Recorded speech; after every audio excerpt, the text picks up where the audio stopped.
for what it's worth. Thank you so much for sharing. There are so many different ways that we can do our ministry with kids, and I would love for us just to take some time to share a little bit with one another. Like Cordelia has shared, what is working in your context and in the congregation where you serve? What do you see? Where do you see some of these principles we talked about today playing out that's working really well? Let us glean from one another the things that are working and that you get really excited about that happen in your ministry. And then again, what are areas that you're struggling with? Are there things that you're going, pulling your hair out? And how can we be a resource for one another in those areas too? So would love to just invite us. I'm not going to have us go around in a circle, but would love to have us do some sharing in that line. So I will go first just to share a little bit about MIPC, just to give you a moment to think. There's a few things that I think that go really well that we do at MIPC that I really, really love. And I've talked a lot about godly play. I think that's one of the things that I feel great about. Another one is we started a ministry for our upper elementary kids, our 4th and 5th graders, where we just saw a need for them to have something special and specifically for them. A couple of simple things that we've done that they really love is just provide beanbag chairs, and we made a gourmet hot cocoa making station. And they love that hot cocoa, and they look forward to that. And it's at the end of class, and they have to follow guidelines enough to get their hot cocoa. You know, if it's an absolutely insane day where nobody's willing to listen to anything, they don't get hot cocoa at the end.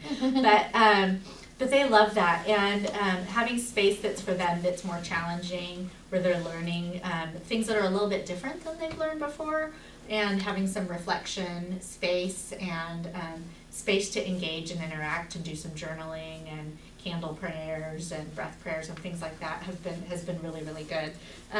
Another one of the things that I think is really successful that we're doing that has been really great is just mission engagement with our kids. And I think that's one of those really important things that's not always easy to figure out how to do.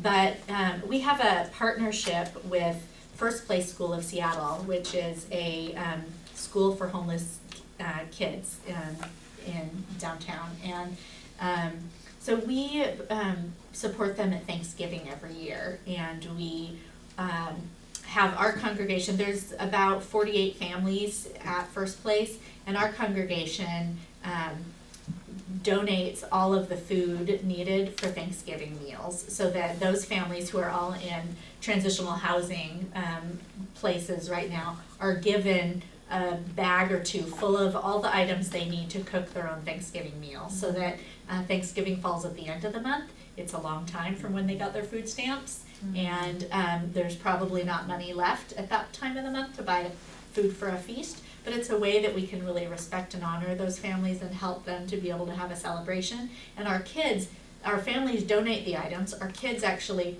take the donations out to a room that we set up like a grocery store. And the kids actually take each food item and set them out. All of the boxed mashed potatoes are here. All the canned gravy is here. All the candy yams are here. All these items are sorted around, and then they go through and bag each thing. And they help with, the older kids help with inventory. And then our 4th and 5th graders actually, we go to the grocery store and pick up 48 frozen turkeys and 48 pumpkin pies and bags of bread rolls, the fresh items that have to be bought at the last minute, and they help load all those things, and then they get to go to the school and deliver them and have a tour and get to kind of see and get a feel. And we're doing the same sort of thing this year with another mission partner, Friends of the Children, providing 100 backpacks for at-risk youth to have backpacks and all their back to school supplies for next year. And the kids, again, will sort all those things and fill the backpacks. And so that's just one of those things that's a really good hands-on way that the kids get to be involved.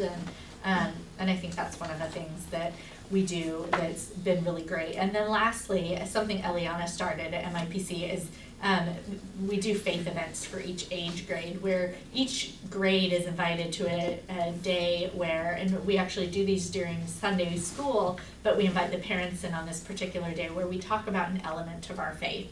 And we talk about something like communion, and then the next Sunday we invite those kids to help lead communion, and we actually always do that on World Communion Sunday, and the kids get to help serve communion. And so we'll do a variety. We do the Lord's Prayer once with kids, and then they get to help lead the Lord's Prayer in worship. There's a variety of different things that we do, but just giving kids a space where we're specifically teaching about some different elements of worship or elements of our faith, that has also been a really great thing.